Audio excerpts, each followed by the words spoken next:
So, good morning, good evening, and a very good afternoon to each and every one of you watching. I don't know which part of the world you're in. I mean, Gable's just around the corner in Australia. I think maybe just Ricardo and myself, we're the furthest out. No, we're not. We're just in the UK, man. We're in the UK. But yeah, the Three Musketeers, as my sister likes to call us, are all back in the house. Welcome back to Brother Ricardo, who was on the beach. How are you, man? I'm good. And glad to be back. Sunny London today, hot London, and we are ready to rock and roll. Absolutely. And my brother, Gabriel. All good from my side. Yep. Good. Yeah.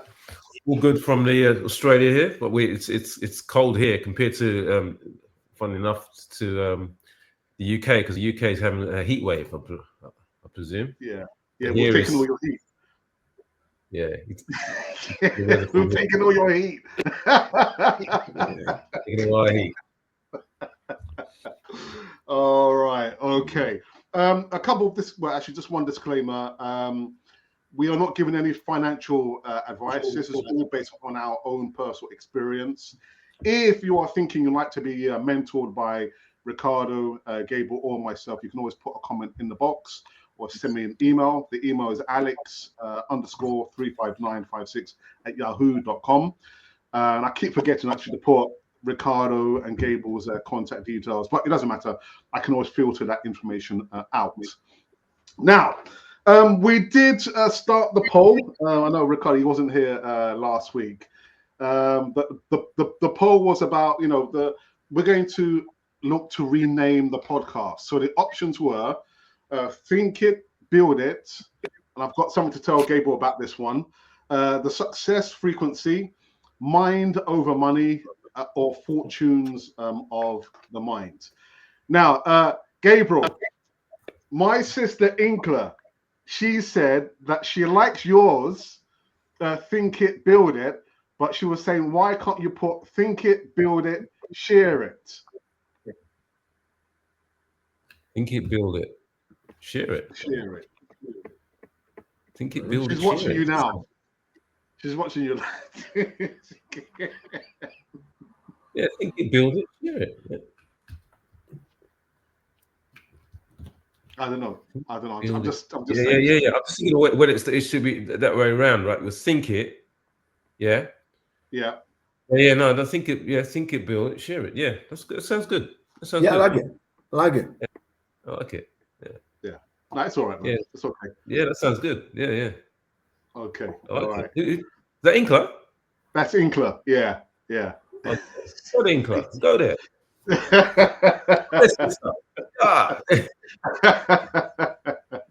So we're going to be running this poll for the next, I'll say maybe 2 more weeks. I have seen the voting so far. We still want some more people to be voting, and at the end of 2 weeks, we'll see from the votes, the followers and subscribers, what you have decided to name the podcast. All right. So I think let's get into this one. This one's going to be about the best quotes that we have read from the books that we have been reading over the course of 10, 20, 30, 40, and some of us maybe even 50 years, which is a long time, man. But I think Gabriel, I was watching the slides. You've done a great job with the slides, man. Really, really good, man. Yeah. It gets easier. It just gets easier as you do it all the time. Yeah, so it's all good. Yeah. And actual fact, sorry, Gab, sorry to do this to you. I there was a couple of comments that someone was following up from last week. So Ricardo, you missed the podcast last week. It was about giving advice. It's a blinder. So you haven't gotten away with it, Ricardo, and neither have I actually. So the question that I didn't want to respond to was, well, actually, they're saying I didn't get to hear from Ricardo or Alex about the worst piece of advice they received from their parents. What was the worst piece of advice that you received from you? You go for it. Go for it. For me, I think was, the typical thing when parents can't afford things because of the economical situation that we know everybody go through. And my mom used to tell me, I already remember, money don't grow in the trees, and it's true. Money don't grow in the trees, but the reality was that they couldn't afford it. And then you grow up with that mentality that money, yeah, don't grow the tree, of course, but it's not about you need to do something to change your economic situation or do something different to make the money. Bear in mind that it wasn't any great opportunity in Cuba at that time. I mean, my parents were just working class people. We didn't have nobody living abroad to send anything to us, so we needed to generate what we could generate in the country.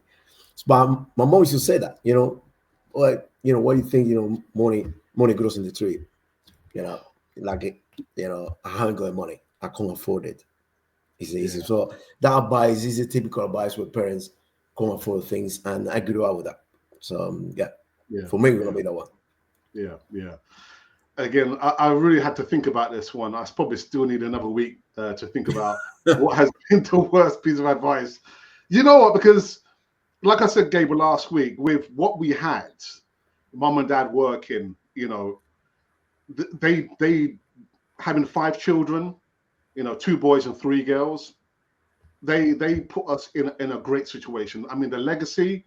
I can't remember what was the worst piece of advice my mum or dad actually gave me. So I'll probably need another week to think about it, to be honest, Gabs.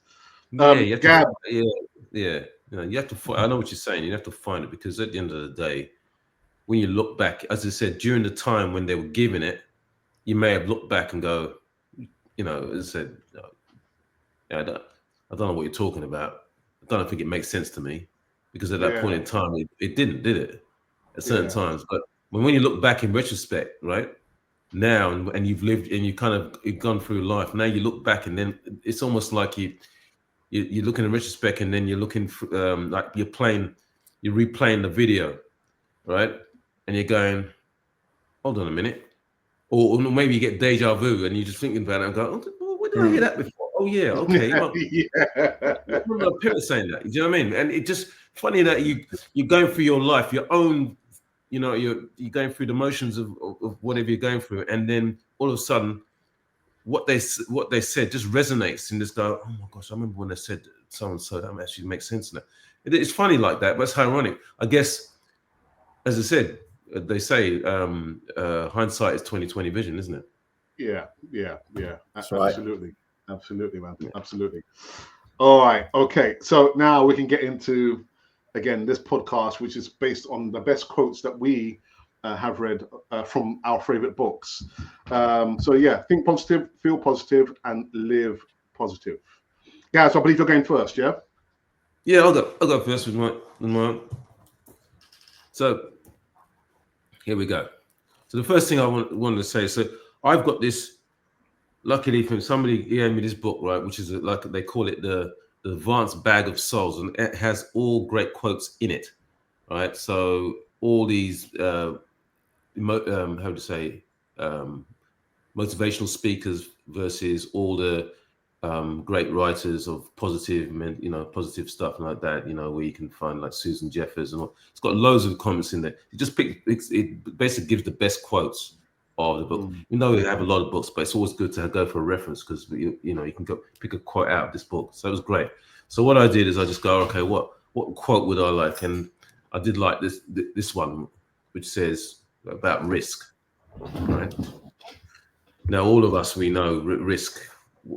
What is risk? We all know what risk is, but and a lot of us don't want to take risk, because it could be, it could be detrimental, right, to us in most cases. But there's actually what we call good calculating risks, right? You kind of understand what you want to do, what you want to achieve, and you have to take a risk. And then you kind of, what's the risk to the reward that you're going to get out of it, right? So, and I love this quote, because it says to try is to risk failure, right? So think about that. You're just going to try, but you're risking your failure, You're risking failure, right? Mm. Risk must be taken because the greatest hazard of life is to risk nothing, right? I.e., be safe. The person who risks nothing does nothing, has nothing, is nothing. And you think to yourself, what does that mean? I mean, really? Really? But I understand that. What he's trying to say is that you've got to go out there and risk something. Otherwise, you're not living. It has to be risk. Life isn't just plain it's safe. As it says here, you may avoid suffering and sorrow, but they simply cannot learn, feel, change, grow, live, and love. I mean, even with love itself, when we talk about love itself, what do we do in order for when we meet somebody, blah, blah, blah, blah, what are we risking? We're giving up ourselves, right? Unconditionally, and all things like that. And the risk is you could get hurt because the person does something to you, hurts your feelings, blah, blah, blah. But I understand that. And I never understood that till, when you had that relationship and then you understand how you had to go through it. Yes, you went through some trials, tribulations, even when you broke up and everything like that. But how you grew as an individual from it, that makes you understand. So the same goes with, education, goes with where you're taking a risk in order for you to, whatever you learn, you've got to sort of go in deep, take that risk, because that's the only way you're going to grow and learn. And all it is those risks, what says, those failures that you have are all growing milestones. So that person, Leo Buscaglia, was the guy who was a motivational speaker, and he came up with this point. And it makes every point. There's so many books and things that people talk about. So and then there's obviously a lot of people that we can go through an example. So if we go into the next slides, this will just resonate as to examples of people. So here you go. J.K. Rowling, the author of Harry Potter series. And everyone wants to hear that story about J.K. Rowling, right? Before she became one of the world's most successful writers, Rowling was a single mother living on welfare. And I always remember that. And I was like, what? Really? Yeah, I remember reading that. So she had written just a manuscript for Harry Potter and the Philosopher's Stone. Those were the two she wrote, but faced multiple rejections from publishers. 12 in total, right?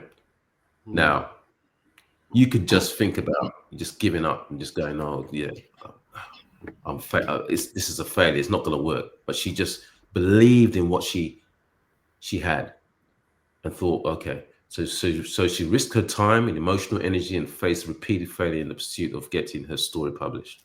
Now, we had many other examples of, had she chosen not to take the risk of sharing her work with the world, fearing rejection, criticism, or more failure, so i.e. not taking that risk, she might have avoided temporary disappointment, but she would have also missed a chance to change her life and the lives of millions of readers. Now, that's what I'm saying. When we talk about a lot of things, as we mentioned in earlier sessions we've had on these podcasts, right? And we talk about things that are bigger than ourselves, right? That's what it is. She thought bigger. This is bigger than just her. I want to do something which is bigger. That means so much bigger for the work, that I can change, or change people's lives, right? That's what she was thinking. Now, by risking failure, she experienced growth, success, love from fans, and the fulfillment of her creative potential. The story is the perfect example of how avoiding risk may feel safe, but ultimately leads to stagnation, while taking risks leads to growth, meaning, and impact. Here goes an example. That's one example there, J.K. Rowling. And even from there, and even from there, as you know, it's not even just books. Look what happened even in the films that and the films that came out of it as well. Amazing. Mhm. Yeah, sorry. But yeah, I don't want to interject, Gabs, and just disrupt your flow. But I remember listening to a particular video from Jim Rowan about taking risks, and he tells a story about these two boys who were playing the wintertime, and one of the boys saw along the lake had turned to ice. So being, boisterous boys and adventurous boys, one of the boys went on the lake, went into the middle of the lake, and went through the ice. The other boy, literally not thinking about the dangers, just went and helped his friend. And he always recalls the story because he's saying, look, there was nobody there to tell the second boy, you can't do that because it's dangerous. You can't go in and go in after your friend. You're risking your own safety and your own life, because there was no one there to tell the young boy, you can't do that. Risk. Now, when I was a lot younger than I am now, I always felt I didn't understand the word risk. I always thought I could take on the world. The older I get now, I feel like I'm more calculated, I'm more cautious. I'm probably thinking about what these people are going to say. But when I was younger, forget about risk. I just wanted to do what I wanted to do. And I'm just thinking, maybe that's down to society. That society will say to the person, whether it's a young person, a young girl, young boy, you can't do that because of this. Yeah. You can't do that because of that. But a young person being adventurous, they're not going to think about the risk. They're just going to go out in the wide world and think about, I can do that because there's nobody to tell me what I can't do. But the older you get, when you have a family, when you have children and responsibilities, you take less risks because you have a bigger wide world depending on you. And if you risk something, you risk harming your family and your friends. I don't know, Ricardo, what do you think about that? No, absolutely. I do believe the older we get, the more we think about the consequence. Also, as you mentioned before, the people that's going to be affected with our acts or way of doing things. But I have to say, this is funny because we are living now in a culture that when we were younger, we were more free to do things.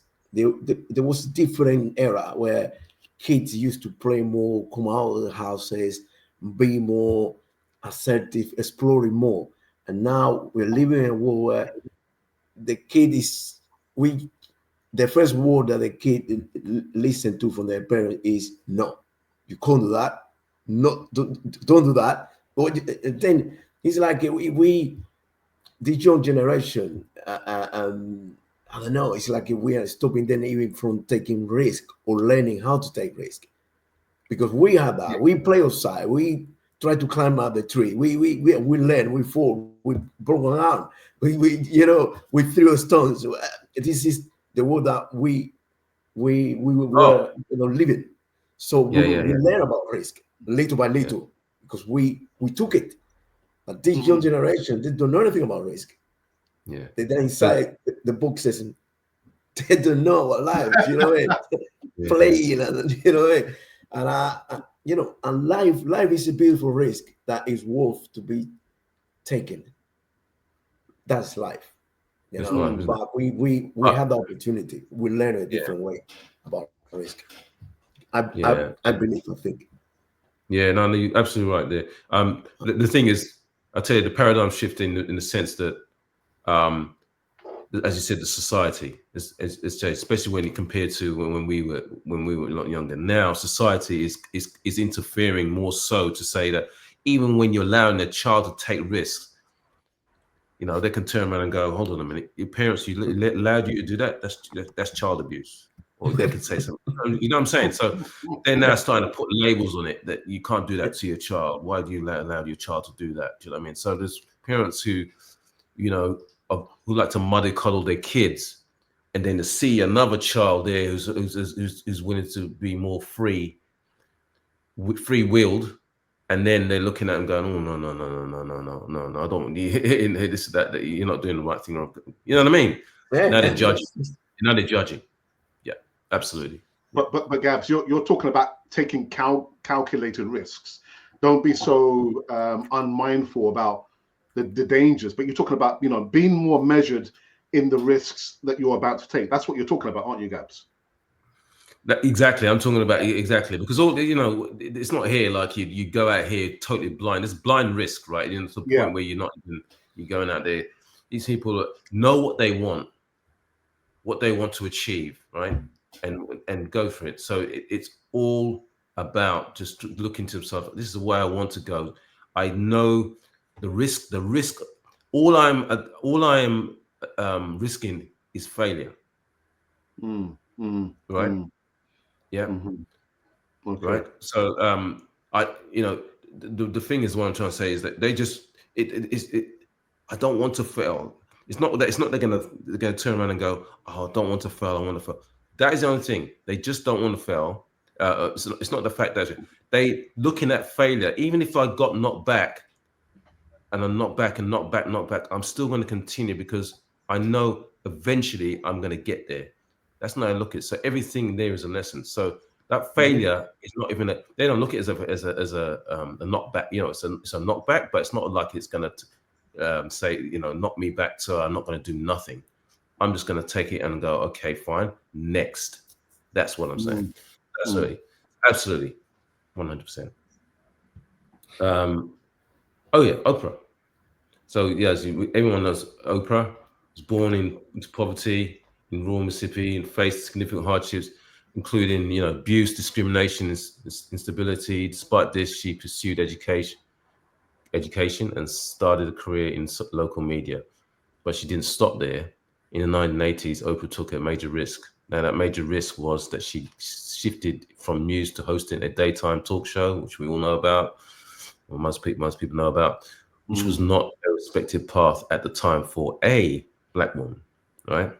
She later bought the rights to her own show, forming Harpo Productions, which allowed her to control her brand and content. A nearly unheard of move back then. The result is Oprah became the first Black female billionaire. She built a media empire that includes TV, film, publishing, television network. She became one of the most trusted and influential voices in America and around the world, as we know. She used her wealth and influence to promote education, healing, and, you know, that was all the philanthropist things that she did. Now, again, with herself, she didn't look back and say, because I'm a Black female, right? I'm going to allow this to, not many Black females or any Black females I've heard of have done this thing. And even if I try to do these things, I'm going to get a lot of flack from and repeated rejections because they think that, well, you know, I'm not marketable. She didn't think about that.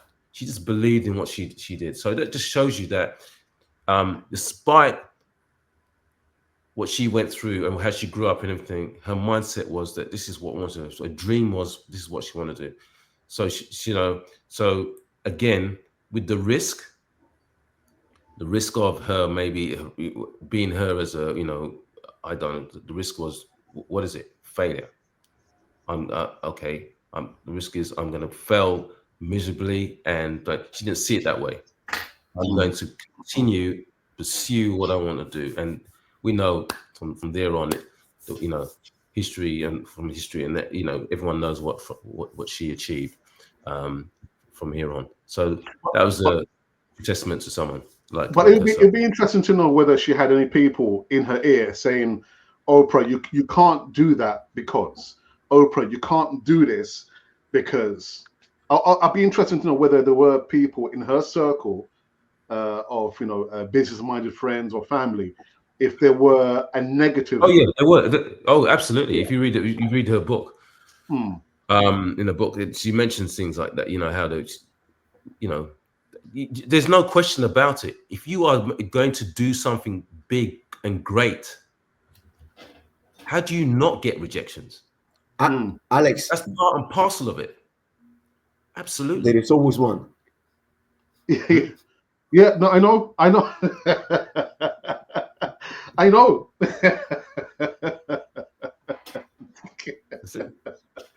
The funny thing is, Ricardo, I always tell the story about, Gabriel myself. I'd always, and this is the reason why when I did the thumbnail, you will notice on the thumbnail, so Ricardo's in the middle, I'm on the right, depending on how you're looking, and Gabriel's on the left. And I always had this vision in my mind, Ricardo, is that there's a load of people going in that direction. Gabriel and myself are going in the opposite direction. All these people are saying, Gabriel, Alex, you can't do that because, and Gabriel and myself, we're just carrying on. We're just carrying on going in the opposite direction. I always have that vision in my mind. But like you said, Ricardo, there's always one. There's always one, Ricardo. Yeah? There's always going to be one, exactly. Who come, and there was. You just look at it. You got rejected by that person. Yeah. And then you got to understand that there's going to be more rejections to find the one, to find the gold nugget or the gold mine. Do you know what I mean? That's the way it works. But that risk to reward, you have to understand it, right? That risk to reward, because the reward in the end is far greater than the risk, all the risk and the failures that you encountered.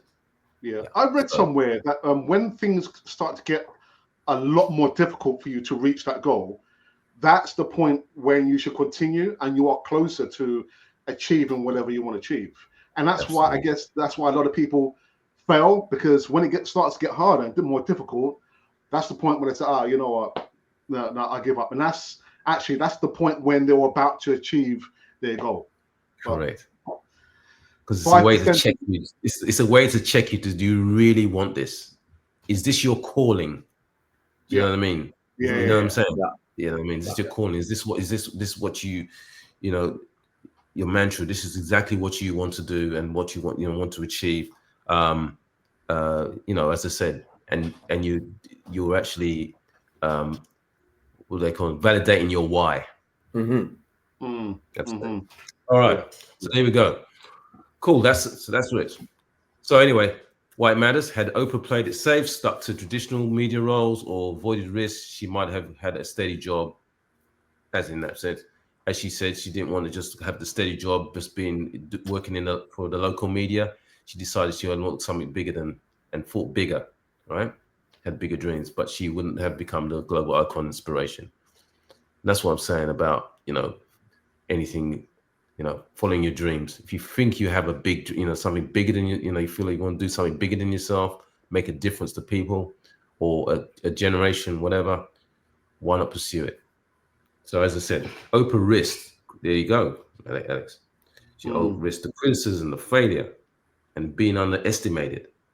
And by doing so, she changed the face of media and proved what's possible. And my goodness, I think she just changed the way talk shows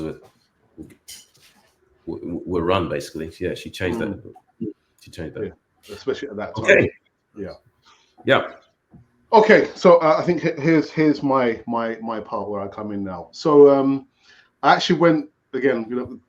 Today, actually this morning, has been a very, very busy morning for me.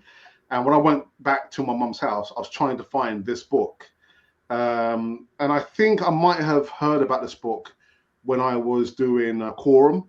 So those of you who probably don't know what Quorum was, a multi-level marketing company, but their products were electronic products. And the way we were trained, we had to go, of course, to certain seminars in certain hotels around central London. And one of the videos, it was a motivator, the guy who was quite high in Quorum, he always said, literally, Jim Rohan told him this. And I'm saying to this as well. As one of the books you need to get, Susan Jeffers, Feel the Fear and Do Anyone. I remember reading the book at least 3 times. And I've got to say, I felt, how can I say this? I felt positive reading the book, but also, like I said at the beginning, guys, it's like you go into a world where you don't know the word fear. Your parents never taught you the word fear. You don't know what is this fear.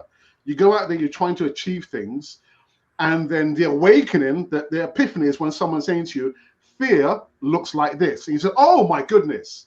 And for me, I tread it a little bit more carefully, but reading this book, again, we all have fear. the older you get, you feel it a lot more because you have a lot more responsibilities. But reading this book, I felt justified in all the things I believe I achieved. So I was in this multi-level marketing opportunity. I remember going, doing presentations to my friends, and I was very, very scared. Very, very scared, knocking on the door, and it was an evening appointment. I had all the products there. You know, I rolled them out on the table. I remember he had his whole family, his mom, his dad, his 5 sisters, the grandmother. And there I was shaking in my boots. And you know what? I didn't even prepare no notes. I just went in there cold. You know, I was fluffing through the lines. I said, all right, you know, this is the product. It does this. And, you know, and the thing is with Quorum, I love the electronic products, but they spoke for themselves. But again, having read this book, starting to go out and do presentations in some friends' house, which is probably the worst experience for me, and also people who I didn't know. I was thinking, Alex, it's okay to be scared, but just do it anyway. If you want to achieve another level in this company, you have to go through the barriers where you're feeling scared, when you haven't prepared, when you're turning up and the person says, I forgot you were going to do the presentation. Can you come back tomorrow? Or even worse still, you go to the person's house, you know they're in the house, but they just won't open the door. So you've got to go through all those situations. But if you don't want to go through those opportunities, you're never going to give yourself an opportunity to grow as a person. You know, so this book by Susan Jeffers, it's a shame I couldn't get it. I think maybe Ralph, my brother, may have taken it. It is a small version that I brought, but reading that book, Susan Jeffers, yeah, it's okay. Feel the fear. Everyone feels fear, but you just have to do it anyway if you really want to achieve that status there. I don't know. Any comments, Ricardo, Gabriel? Again, man, you just, I love the phrase. I love the quotes. The one, this quote that we always talk about it in a presentation. You know, I've listened to Americans talking about it, to many people, but it's the way you say it. You know, you want to feel the fear, but you have to do anyway. If you want to succeed and get to that place where you want to get, what you have been visualizing, you have been dreaming about, you need to go through that moment. You need to feel it in your tummy, right? And start sweating and the whole thing, the transpiration, and you see your chair getting full of sweat, and you know, but you have to go through it, and that is how you get better. That is how you get better, because 100%. the more you do it, you're gonna come to a moment where you're gonna sweat less. You're gonna be more confident. Things gonna flow in a different way, but you need to go through a fear, and I think it is what it is. You know what? And actually, after a short time, both my sister and myself, we created a company, which still exists now. And the company, we were mentoring young fashion designers, so those who are in college, also singers. But what we found when we were going out and speaking to the young people, they had home lives which wasn't great. So we found we were mentoring them, you know. And I remember we organized a fashion show, and the second fashion show just happened to turn out to be on the same day that Princess Diana died. And I remember going out on the stage, there was all these people watching me, and I was absolutely scared. And I just had to say to them, you know, thank you for turning up, you know, on the day that we're doing this fashion show. And again, I didn't prepare nothing at all. And I was really, really scared. And I remember my mum and dad were at the back. They were on the side of the wall, but they were, you know, I could see my mum, she was waving at me. But I was really, really scared. Going on the stage, having to, you know, introduce or start the show. But before doing that, you know, saying a tribute to Princess Diana. But yeah, you know, again, if you don't give yourself those opportunities to learn and grow, you're never going to learn and grow. You need to put yourself in those situations, you know. And again, what is the worst that can happen? What's the worst that can happen? No, exactly. You can have, again, you can get the worst. It's not worse. It's nothing worse than happening. All it is that you just go to yourself, okay, I didn't do great. Next, as I expect, you know, as we said it, the next one, I'll do it again, and it does, and it gets better every time. It does. That's it. You've got to start somewhere. Sometimes you get to the point where there's people that actually try to do those things, those presentations out in an audience, and literally get stuck for words, literally brain freeze, right? Yeah. Sometimes it can happen, right? Because you just go, oh my gosh, it literally is just you got brain freeze because you go, oh my gosh, this. You know what? You know what? Yeah. I as you know, Alex and Greg, I've done presentation, and to be honest, it's still anybody here in the audience can work it out. I know from here, I still got an accent, and also in Cuba, we speak quite fast. When we speak Spanish, it's quite fast, and we sometimes we don't finish the end of the sentence, and but we understand each other. This is the way Cuban people talk. I remember the beginning when I started doing the presentations here. I mean, God, you can imagine, right? And I always ask the one that come in and say, when I finish the presentation, they will come because there's always one because people good for, or there are some people that are really good for criticizing. I was there's some people are really good for taking the analytics. They can see you that they come. But listen, you have a strong accent. I think you should. And for me, inside me, I said I always take it with respect and never say nothing to people. Don't. Oh, great for the advice. I'm pretty sure this is a constructive, criticism. But for me, was I am here because you don't want to do it. You are the one getting me in that situation. Don't present it.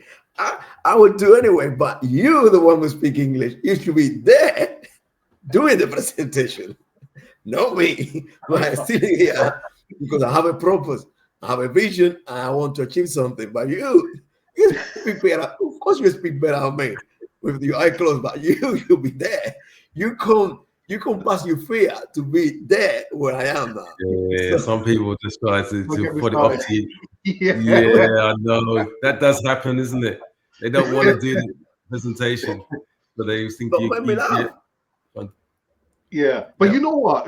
Again, from all those experiences, I have learned one thing: prepare, and prepare. Because you never know, but prepare yourself at least. Yeah. You're going to go out there, you're going to talk to the people, but also read the room. If you're going to go in there and doing a formal presentation where the people are probably just drinking and having a laugh, you need to read the room. But first and foremost, prepare yourself. Prepare your notes. Know what you're going to be talking about. Know what you're trying to get from the audience, and know what the end story is. But always prepare yourself. But feel the fear and do it anyway. And as you, sorry, Alex, and as you've given those examples, obviously, or presentations, but we talk in there's many aspects of fear, isn't it? In the fear of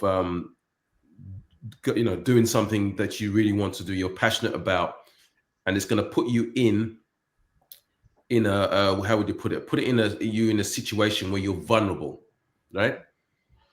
Right, and that's so because now you're almost like in the public eye or something like you're going to be more in the public eye or something like that, where more people are going to see you rather than anything. That if you're an introvert, so if you're very introverted and you're trying to and you want to do something which is going to get you a bit more in the public eye as well, you have to then go say to yourself, okay, now I have to put myself in an uncomfortable position.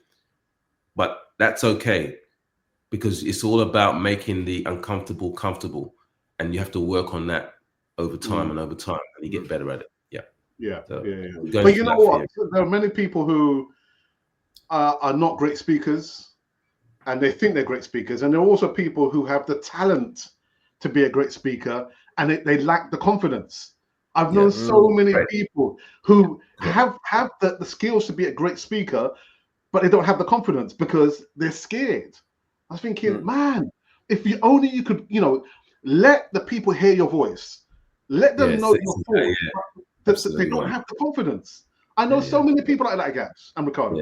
Because when they're talking to two or three people or something like that, and the person's talking, you're going, wow, you can talk. Yeah. Right. You know what I mean? You just hear you can talk. You go, wow, man. And not even that. The way you talk is it's so eloquent, and you know what I mean? The way you talk, and it's great to hear you. You command an audience. So, but as soon as they get into a massive, a bigger crowd and everything like that, it's like, oh no, I can't talk that. Yeah, so it's funny that it's just trying to go that extra step. For us, yeah. All right. So again, great job, Gabs. The slides. Key aspects. Fear. It's normal. Fear. I'll probably say, feeling nervous. These are good things for you to feel. If you don't feel them, I will probably say probably something wrong. But it's okay to feel the fear, but work through the barrier. Whatever it is, whether you feel like you don't have the confidence, practice. Put yourself in those uncomfortable situations, because if you don't, you're never going to grow. Fear is not a sign of weakness. Absolutely not. I always tell the children I work with, they're probably scared to do this. They're probably scared, to go and speak to the teacher. It's not a sign of weakness. If anything, it's a sign of saying, you know what, I realize, I'm probably scared, and I'm feeling fear, but it's not a fear. It's not a sign of weakness. Absolutely not. It's a natural part of change, risk, and personal growth. Whether it's fear of failure, rejection, or the unknown, everyone has that fear. Some people don't like to admit it. Maybe I'm probably one of those, but and the other thing as well, the only way to get rid of fear is to go through it. Again, put yourself in those uncomfortable situations. I've got to say as well, Ricardo, the last few presentations that I did when I was, with you, and you said to me, Alex, you got to go and do the presentation. I always have that feeling of anxiety, but I would do it anyway. I'll always do the presentation. And those situations where I've had to do presentations for my own personal business, and I'm feeling scared and fear for what people are going to think, those have been the best. And people say, oh, you know what, that presentation that you did, the way you spoke, and can I get more information? I'm thinking, really, was it that good? In myself, I did a good job. You are a good presenter. You are a good presenter. I have to say that. You can present. Presentation, preparation. So avoiding fear intensifies it. Action reduces fear. The more you confront what you're afraid of, the more power and confidence you gain. Every time you push through fear, the fear gets smaller. So someone did put a comment up. I think, I'm not sure whether you guys read it. Someone said, isn't every day a risk? I think, all right, they're going back about what Gabriel said. Every day is, I think that's a good point. Do you know what? That is a very good point. I think I would say yes. Yes, because let me tell you something. As soon as you get out of your bed,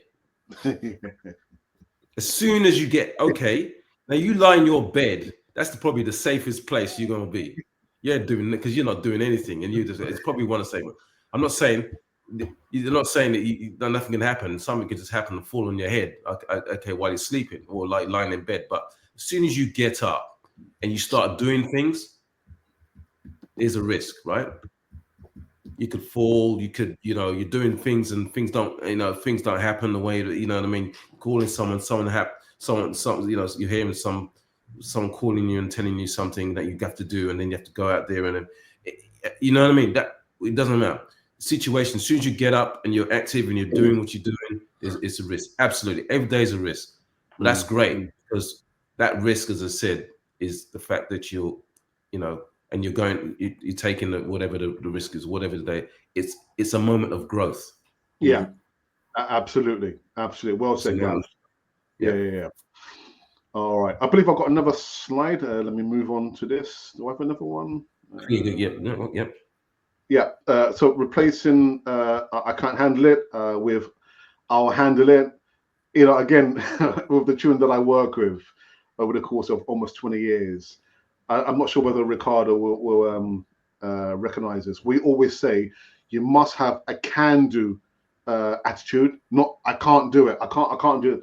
Always have a can-do mindset, because you don't know, it opens yourself to different opportunities. Yes, different levels of fear, but always have that, I can do it, no matter what the risk might be, no matter how I'm feeling. Always feel like you can do it. Is that not right, Ricardo? Yeah. You know why I'm laughing? Because I remember when I came to this country, 2003. So I started working with them. I got involved in the NHS like in 2008, and I'm working with this team. Well, it was the only team I worked, and it's here at North, or was at North. Uh, my whole team was women. I was the only male in my team. Okay, but the only male coming from the Caribbean, and this is pediatric. What we do is pediatric work. Okay, and I'm doing this piece of work in one of the special needs schools. I don't want to mention name of school, and there is that physio. Now I don't think she really liked me a lot, but she needed to work with me, and and she was senior, she was brilliant physio. And I remember she asking me, oh, "Could you do this?" I said, "Yeah, I will do it." And there was a moment when she said to me, "Listen, stop telling me you can do it." Wait, I know you can do it. Because I'm pretty sure you will know. I said, "Listen, but maybe you're right. I can't do it. Give me the chance, give me the opportunity, and you will see." Oh man, she was so upset because every time when she used to throw stuff at me, he said, "I can do it." And she said, "You can do it." He never done it. Oh, but that was my attitude. I couldn't say no, man. I needed the job, I needed to be part of the team, and I needed to learn. And yeah, maybe this first time it won't come out the way you want it, but I want to be close. In second that, but she was like, "Don't say you could do it. I can't do it." That is the attitude. Yeah. Nice one, Ricardo.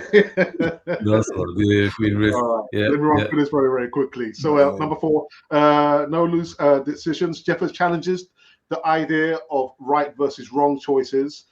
Every decision brings learning and opportunities again for growth. When you remove the fear of regret, you feel you free yourself from the move forward. And number 5, say yes to life. Sometimes you might need to say no, but the majority of the time say yes. Embrace life fully, even when it's uncertain or messy. Open yourself to experiences, connections, and growth. Live from a place of trust rather than fear. Is this mine? Sorry, just to say, that's a lot to do with gratitude, right? Yeah. Gratitude. Yeah. When you wake up and say, "All right, great, and great to be alive," right? That's it. Yeah. Fantastic. Amen. Amen. Okay, so I think this is my turn now. Yeah. I really love Team Grover because I think it's if you look into the life of this gentleman, how he wanted to be a basketball player. I didn't have him go injured. Coming from I think a middle class background in America, and he got injured, and then he switched his career to into fitness and helping people, and then how he got involved with Michael Jordan. When Michael Jordan gave him the chance, the opportunity, and he took it. Imagine the big man asking him, "What could you do for me to change me, to make me the best?" There is a time. There is a quote in the book when Michael Jordan said to him, I pay you for I pay you just for you to work with me. I don't want you to work with nobody else in the world." You work with me. You work with me. You forget. And that was a main client, was Michael Jordan. I mean, everything. The mentality, and then later when he switched and started working with Kobe Bryant, the same. The guy is a genius. And I love this quote. He's saying, "If you think the cost of winning is too high, wait until you get the bill for regret." And this is it. I think this resumes everything. As you mentioned before taking the risk, Greville, people don't take the risk. If you don't take the risk, you will never know. In a comfortable situation or position, there is no growth. The same thing you saying, Alex. Later on you quote, it resume everything. Yes, winning or achieving anything will cost work, hard work, dedication, be surrounded by people who want the same thing like you. Too many other things that we know you need to be together. And it hurt. It hurts. It's not easy. Winning is not easy. Achieving anything is not easy. Otherwise, everybody would do it.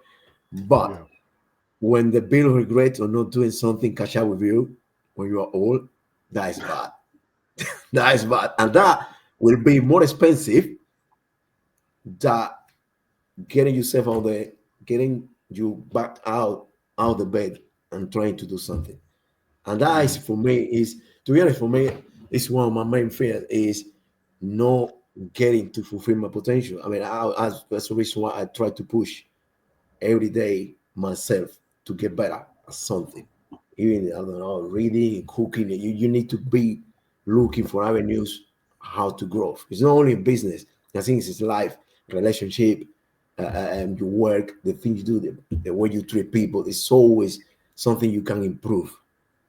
But I want to get, when I get to that moment when I believe everything is done, where I always did something to do, looking back, I say, listen, come on, I put the work.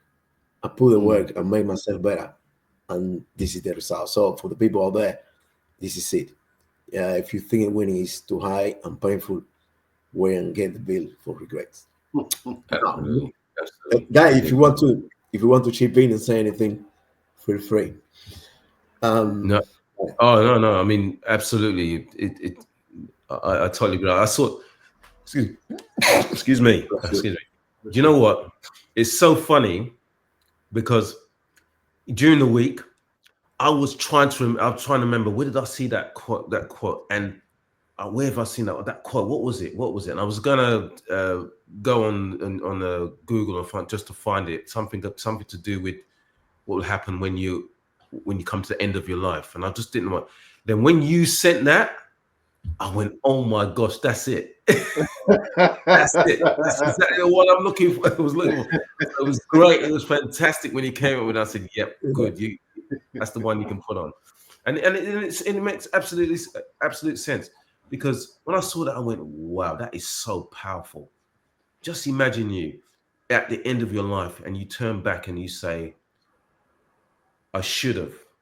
If I had more, if I was a lot younger, if I was able to turn the clock back, I wish I would have done, I wish I had done this, or I wish I'd done this, or you can't go back. You know what I mean? That to you will just leave a great level of sadness.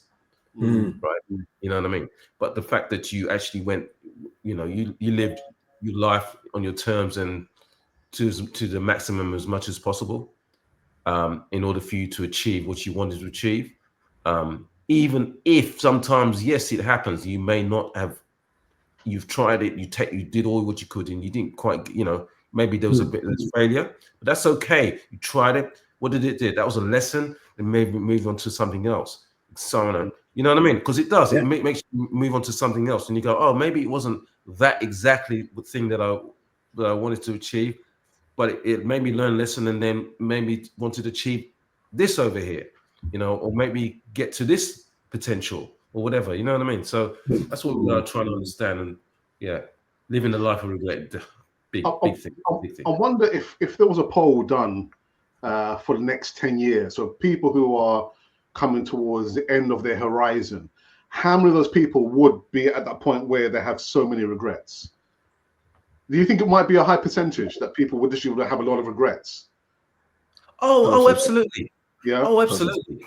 I think a lot of people, but let me tell you something. I think when you live your life to full potential and you're happy, normally you can see that person. That person it has this energy. That's it. You see the energy every time you see them. The makes you feel it, the aura and everything like that. When you meet people who are just living a very mediocre life, haven't done things, guess what? When you see them, you speak to them, you understand why. Well, they speak to you in a way, or they're always sweating the small stuff, or picky on people, or picky on that, or that. Do you know what I mean? That mentality. Do you see what I mean? It just shows you that the person is just small-minded in the sense that they just don't want, want a mediocre, and they have a level of regret where they're not that happy. That's it. So they project it onto other people. Bitter. Yeah. It's bitter. Yeah. It happens, and you see it. You go amongst people and you see that. You know what I mean? Now you would not see that in a person who's actually living their life on their terms. and going to say, even despite the fact that they're having setbacks and everything, they're going for it. But I can see the light. Someday I'm heading for it. Do you know what I mean? There you go. It's funny, because just within the last, I say 2 weeks, I saw the guy who plays Captain James Kirk of Star Trek, William Shatner, who's just turned 94. And I think he did an interview in the UK. This guy is 94 years of age. You probably think that he's in his 60s. This guy is so full of life. Yes, so I've seen it. Active. I'm thinking, you're 94. You're 94. You put, most 60-year-olds to shame. So full of life. Still got, still has a sense of humor. Done. Oh my goodness. And even this last couple of days, they're talking about there's going to be a dance competition in Blackpool. And this woman, she just hit 90. Full of life. 90 years of age, man. Wow. I'm thinking, oh my, if I have that energy at that age, of course I'll be happy, man. A 94-year-old and a 90-year-old living their dream, man. Living their dream. And I'll give you one major example to what you just said, right? So David Attenborough. Oh, mid-90s. 100. He's 100. And the man is still doing his. I can't believe that, man. When I was a little, that man still. Do you know what I mean? I can't believe it, and he just loves what he does. Yeah, passionate about what he does, and it's amazing because I still like to watch what he, basically what he speaks about. And when you watch his, the planet and all that stuff and everything like that, he narrates and all that. It's wonderful. I still love it to today. Yeah, because I know it's amazing. Right. But you know what? It's interesting when you know what your passion is or what you want to do from a very young age. Because I think from when he was very young, he knew what he wanted to do. There are not many people. When I speak to young people now, what do you want to be when you grow up? Oh, I don't know. Or I want to be a YouTube creator. There are not many youngsters who know for a fact what they want to do when they grow up, and they have that passion. But David Attenborough, he had that passion from a very young age. Passion. And that's so. Some people just have it because the calling there is there from you. But sometimes certain people don't have it right there, but they have to just dig deep and go through the motions and then find it. Right? Mm-hmm. That's what happens. Yeah. So Ricardo, shall I go to the next slide? Yeah. Okay, next slide. Meaning and the breakdown. If you think the cost of the winning is too high, as we were talking about in the quotes, just wait for the regret. Success demands sacrifices, as we talking before. Time, energy, effort, discipline, and sometimes relationship, comfort, or sleep. Ricardo, can I just say something? Can I just say something quickly? I don't want to stop your flow. I think the problem is these days, Ricardo, is that we have so many distractions. So many. I mean, I'll give an example. Even when I'm driving on the road, there's so many distractions on the road. E-bikes, cyclists, motorbikes, pedestrians. That's just driving. But in our lives, the social media, there's so many distractions. There's some distractions that we receive automatically and we don't even realize it. There are distractions that we are so happy to receive. There's so many distractions. And so we're talking about time, energy, effort, discipline. In our modern lives now, we lack the discipline because there's so many distractions, Ricardo. So many to focus on. I totally agree on that one. It's completely agree. It's a joke, it's just too many things getting in the way at the same time, all of that. It's not one after another, at the same time, all the way. It's all of them. It's difficult you need to be even not disciplined. This is discipline, having a routine. You need to put all of that together if you want to succeed or focus on what needs to happen. If you resume the one. And many people see what it takes to be great and shy away. Thinking is too painful, intense, or demanding. Place. Maybe looking for instant success as well. They don't want to go through the pain. They prefer to go, cut corners and try and look for the easy way for success. Not for me, man. No, I no. was saying before, I mean, it takes work. It takes Yeah, work. It yeah. takes dedication. It takes hours. It takes sleep. It takes some time, talking with the family and telling, listen, guys, this needs to happen today. You, Mm, just give me a couple hours. So it takes a lot to put together.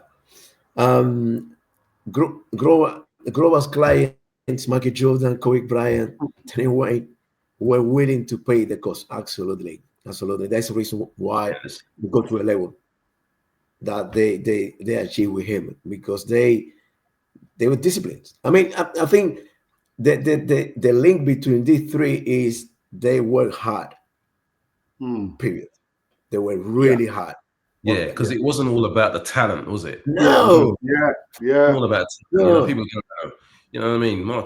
Michael Jordan. Geez, I mean, everyone goes, "Wow, he was amazing." Yeah, okay, was as an athlete, but that was not enough. There's other athletes that you see probably just as good as an athlete in terms of an athlete as Michael Jordan, but it was the mind.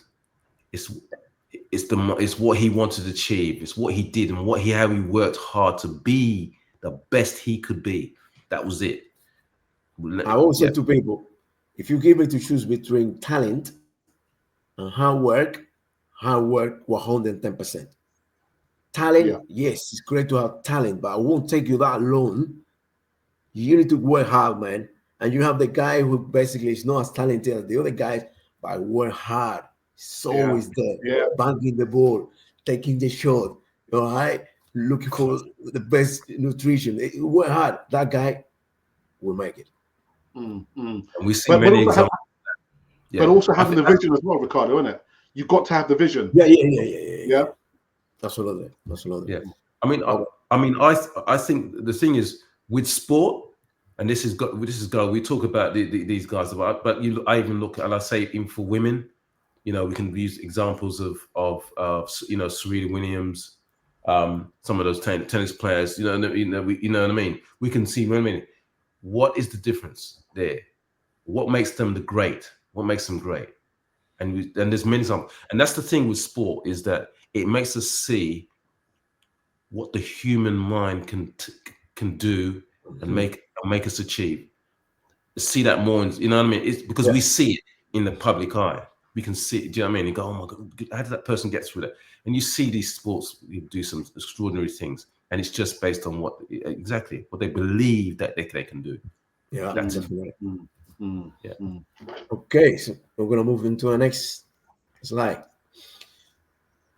Wait until you get the bill of regrets. Not pursuing your potential, quitting when it gets hard, or settling for average may feel easier now, but it comes with a long-term cost. Regret for what you could have been, pain of missed opportunity, disappointment in yourself, and a life or have lived. The same thing you were saying, Greg.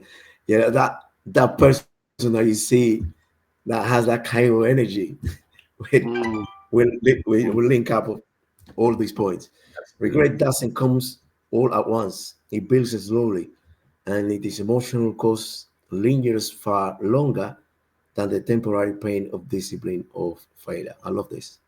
Regret doesn't mm, come mm. all at once. It's true. It's true. I love that. Exactly. And I its love emotional that. cost is far Mm. longer than temporary pain of discipline or failure. Exactly.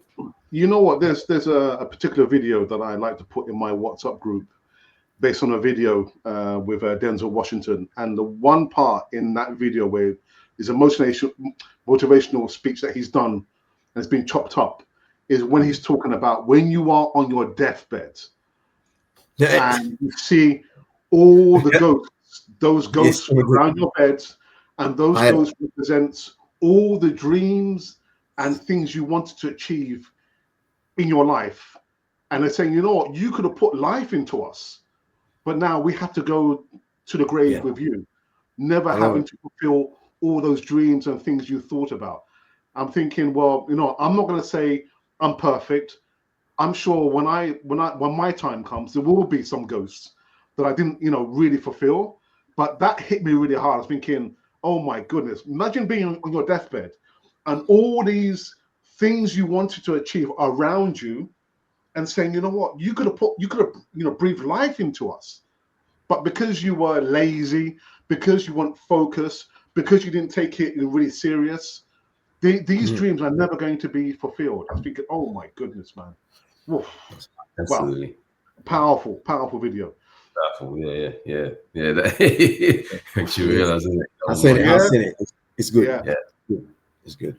Because I recommend anyone here who can find the video to watch it. Yeah. Wait until you get the bill of regret. You want to start a business, you will sacrifice weekends and comfort. It's true. And you want a healthy body, you will give up junk food and exercise. I mean, I think all of us, we know what needs to be done, but some of us, they just don't do it, right? Yeah. And you want a main relationship, you will put an effort and vulnerability. Yeah, it's true. But the cost of not knowing these things, being stuck in a job that you hate, struggling with health, or living lonely, is much higher in the long run. And let me tell you something, everyone knows that's definitely the case. Yeah. Yes. Pay the price now, or pay with regret later. Yeah. I love it. Great slide, man. I love this. All right. So we've basically got a few more minutes. So we actually run over an hour. There has been a couple, I think, of other comments. Oh, right. Okay. This one says, well done, Ricardo and Gabriel. Hey, what about me, man? What about me? What? Did I not try it? I need to risk something. Yeah. Alex, mate, come on, man. They do mean you as well. Of course they do. Of course they do. Gabriel, you're getting a little bit bitter now. Yeah. Don't get picky now. Go on, you.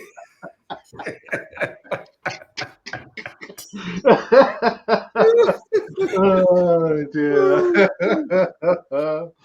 Anyway, this podcast is going from strength to strength. But what we want to do, if you're watching now or on repeat, share the content with your family, friends, and maybe your work colleagues. We are going to be here, each and every Saturday. Again, like Gabriel said to me, this is not hard sell. We're just talking about our experiences. If you feel, the need that you want to come on, I've got the WhatsApp. So if you want to call in, we're accepting calls in. If you want to be part of the podcast, coming on as a guest, you're more than welcome to come on to the podcast. I do have one person who I am speaking to. So maybe within the next few weeks, we're going to have a guest come on there. But yeah, just if you're feeling the love, come onto the podcast. If you feel like you want to be mentored, I'll put the contact details in the description box below.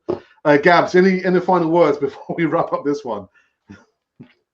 Final words is as we say here, it's all about understanding. Sum it up, understanding risk. Yeah, live through your fear, go through it. And obviously the other one will say this, and when you go through all those things and live your life to fullness, guess what? I don't think you have any regrets. There you go. Yeah. Well said. And Ricardo, man, any last words before we'll wrap up this? Guys, for everybody here, the audience, for us, let's go out there and live. Don't just get complacent with assistance. Assistance is ordinary. It's boring. Get busy. Get excited about everything in life that comes to you. Magnify it and bring it back with the same energy to other people. Absolutely. Well said. So we know we're going to be back next Saturday, another podcast. We haven't decided as of yet what the content is going to be about. I mean, we've got so many ideas. We're going to be running this one like a hot fire. But to everyone who came in, commented, even though they didn't say well done to Alex, I understand that, man. But yeah, this one's been good. And remember, this is not financial advice. This is just based on experiences we've experienced personally ourselves. But if you're feeling the need, if you're feeling the love, send me an email or just drop me a comment on the podcast. But as of now, we are done. Gabriel, absolutely wonderful. Again, brother, the slides, the information that you put on, we can't do the podcast without that. So thank you very much for that. Ricardo, good to see you back in full effect. It's nice to be back. Good, man. Nice. Well done. And that's it. So reach out to us. Have a great day. Again, I don't say have a good day. Have a great day, whatever you're doing, and be kind to each other. Until then, we shall see you on the next podcast. Take care. See you later.